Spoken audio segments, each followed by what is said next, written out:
I'm Melissa Corbett. I'm an artist who comes from Australia, but I live in Spain. And I have here the lovely Tatyana to talk to us about the world of post-Soviet art and socialist realism, which is very exciting because I love Russian art and I'm very pumped to hear more about it. Okay, so Tatyana, first of all, how did you get started as a painter? I'm guessing you were at some point trained in traditional oil painting techniques in Russia. Did that happen through art school? Can you tell us about your experience going through the systems? It appears to be a completely different experience to art school in the West. You know, Melissa, it's so interesting to have this question asked. I get this question often, and this will not be the answer at all, judging by the question and what you're looking for. I had zero traditional art school from Russia, like that academic training that is still well alive in Russian post-Soviet spaces, and that's what most art school there is. I don't have any of that because I have lived in the United States for the last 22 years, and the only art education that I have from back home, from Ukraine and Soviet Union, depending on when I'm from, two different places. The land stayed the same, the label changed. When I was 13, I took some drawing classes. It was pretty academic based. It was pretty, you know, from that school, definitely. I could imagine you learned Renaissance style perspective techniques. Oh, definitely. No, it was like you're 13 years old and you're drawing from plaster casts, and I thought it was like the best thing that ever happened to me, but I had no other education there. And I didn't start painting until 7 years ago here in the States, and it's very opposite of that, you know, academy style training here. It's very absolutely. And the school that I went to doesn't even have a painting program. It has painting classes, but the BFA program that I was in is contemporary studio practice, and it's very interdisciplinary. So if anything, I had to fight my way through the art program and constantly defend myself. Why is it that I'm choosing this, you know, heavily tradition and colonialist laden idea of this oil painting, especially that I tend toward history painting. So it's been a very interesting journey, but I think it's funny and curious and kind of flattering that everybody thinks that I have academic art training. I don't. Yeah, well, I'm very surprised to hear that because, I mean, your paintings are amazing. And you can definitely see the technical skill that you have. So I'm not surprised that you at least did some pretty intensive drawing studies in your teenage years, because it shows, it really does show. But yeah, it's interesting with Western art schools, if you work in those more traditional mediums, you do really have to fight to get access to the materials and the marks, the recognition, everything. In my painting course in my master's, we didn't even do any painting. We just got lots of theory about art history. So in the West, we don't really learn those old techniques. So it's really interesting to me that in Russia and other post-Soviet countries and China as well, they still very much hold to, you got to learn the techniques first and then you can experiment. Maybe that's the big part. I had this chip on my shoulder for a very long time that I didn't get to go to art school back home because that's what I really wanted, but it never happened. But now looking back, I am so grateful. Thank you, Mom and Dad, who didn't let me be an artist at 16 or 15 when I wanted to, because yes, people come out with having mad technical skills. Their observation, they draw, I mean, it looks like Renaissance drawings. They're better. However, they have zero exposure to contemporary art.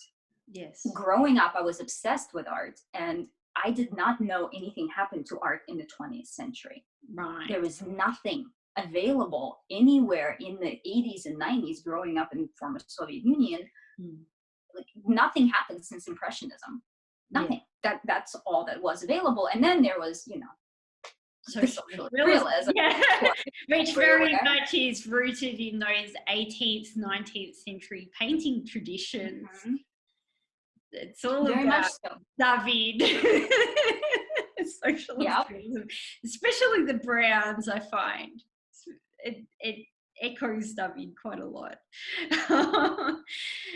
But moving on, you did mention that you moved to the US 22 years ago.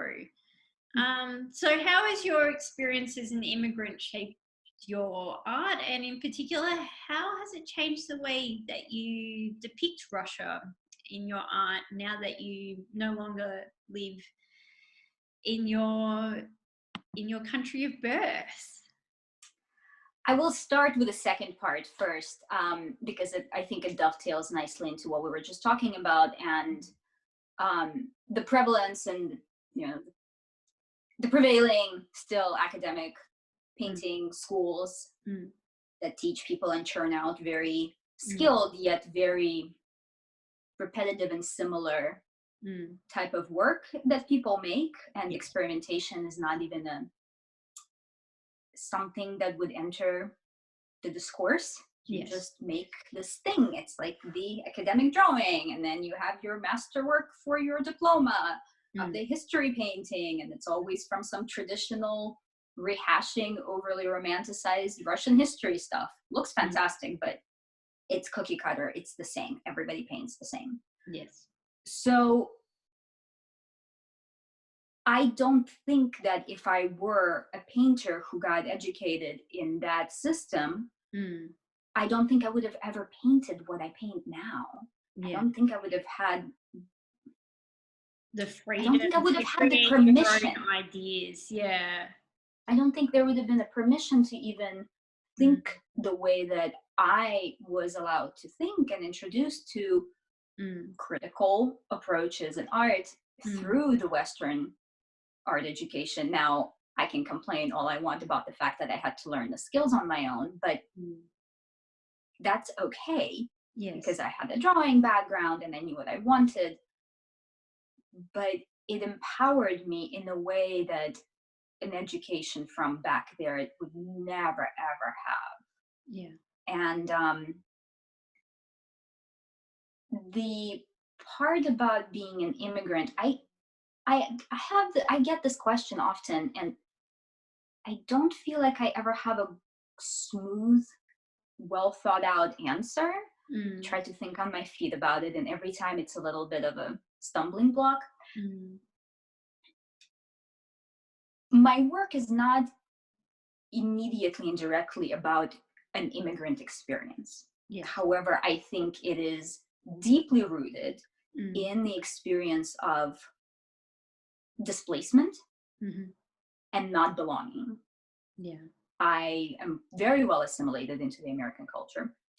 I normally pass for a local, unless somebody's very familiar with Eastern European accents and then they really hear it. Or they see my last name, then they definitely know I'm not from around these parts. However, when I go back home to Ukraine, I don't have an accent. I look like just everybody else. So I seamlessly pass for a local as well. Yet I don't feel like a local, true local, or belonging to either one. So there's this sense of voyeurism or almost a flaneur type of experience of watching life. That I think is definitely a part of my approach to painting. A lot of my source material, I used to use only my own street photography. I Okay. Fancied myself a street photographer for a while. Mm. So I was really keen on this lived experience idea that I had to be there in that place at that time to snap that reference photo and then work with it to create a painting.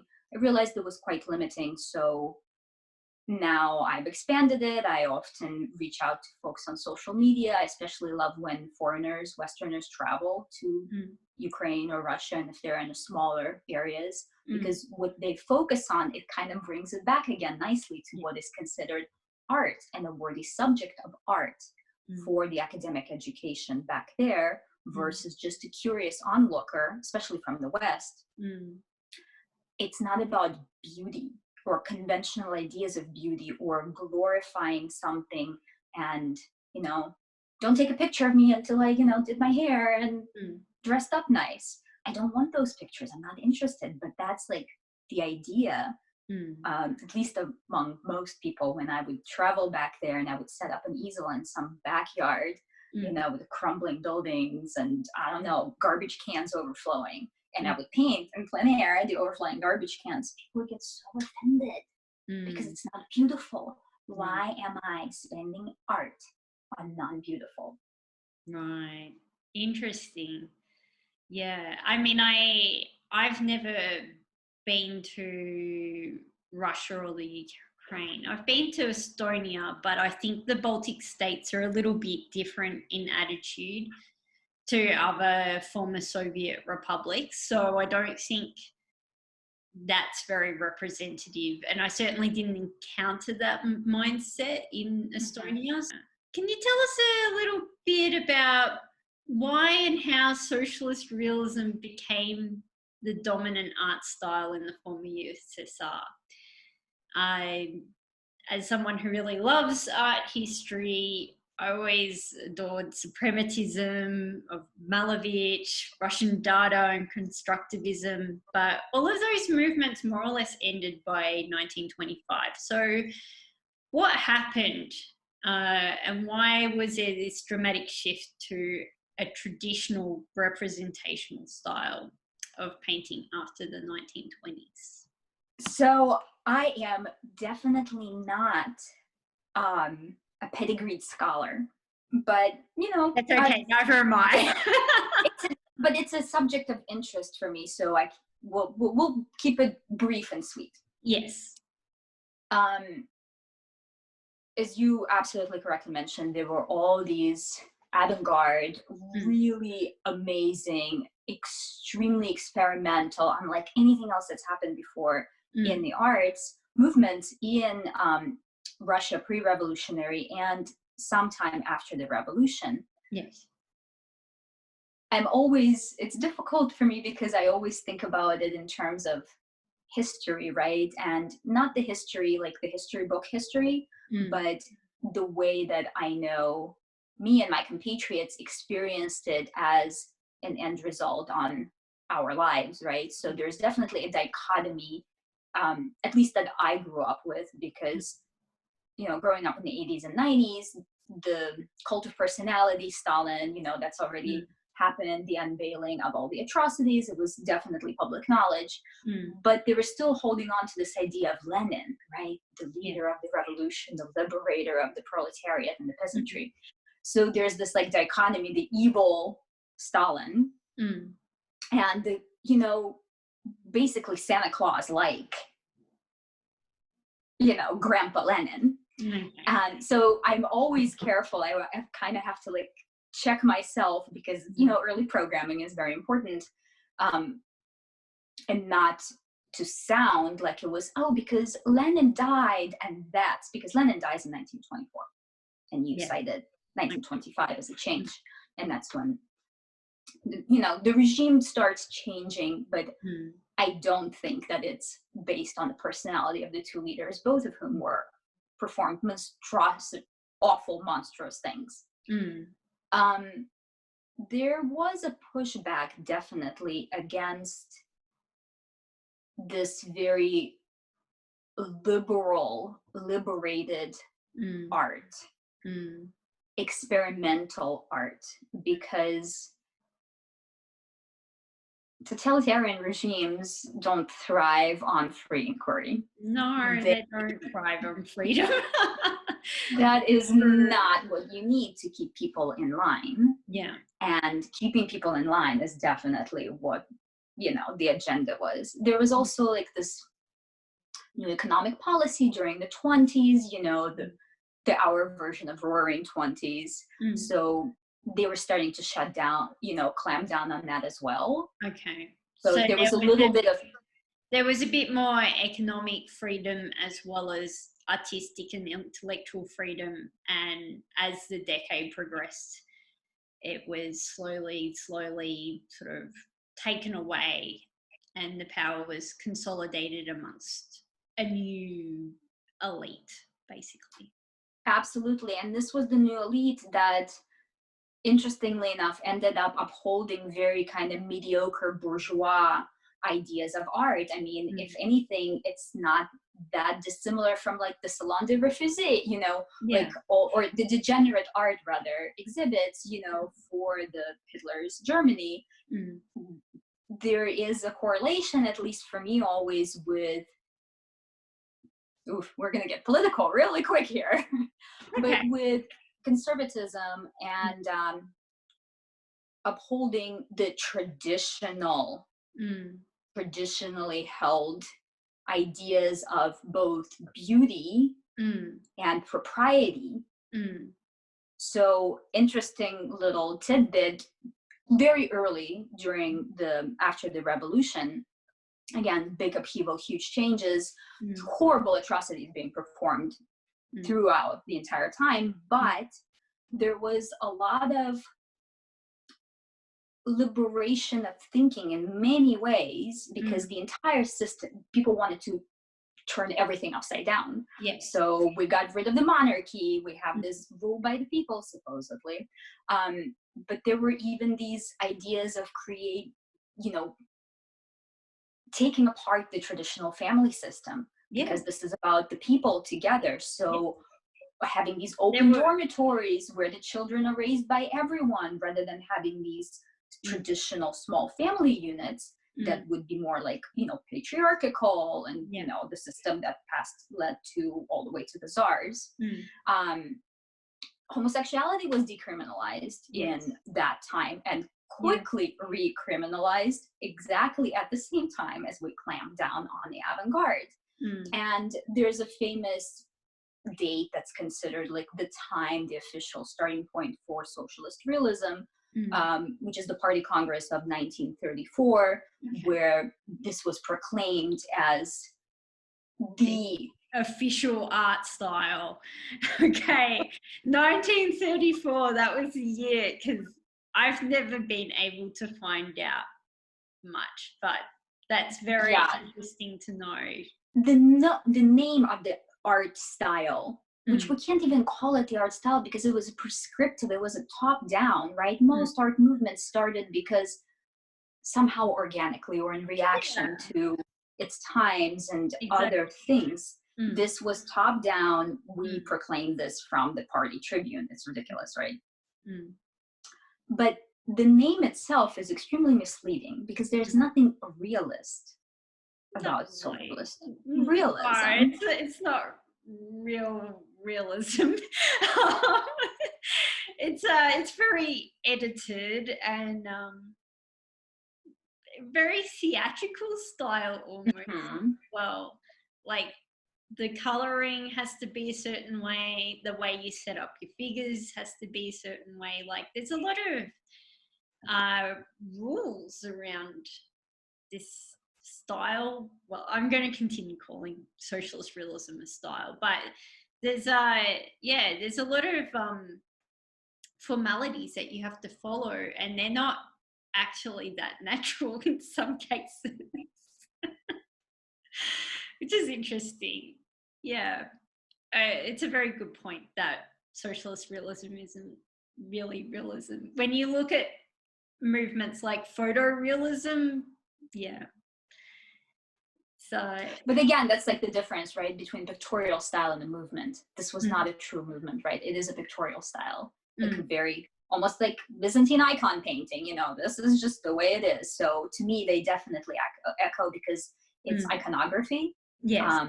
And what is it that happened in Soviet Union? You know, we canceled religion. What did we, you can't have a vacuum for something like that. People have to have a focal point for their faith or hope or aspiration, you know, because even all the language that was used in all the language that's used by the Communist Party in Soviet Union is extremely messianic. It's like, you are going to be delivered. Yeah. Like, we are all under the, you know. It actually makes so much sense when you say that socialist realism is like the 20th century equivalent of Orthodox iconography, religious art.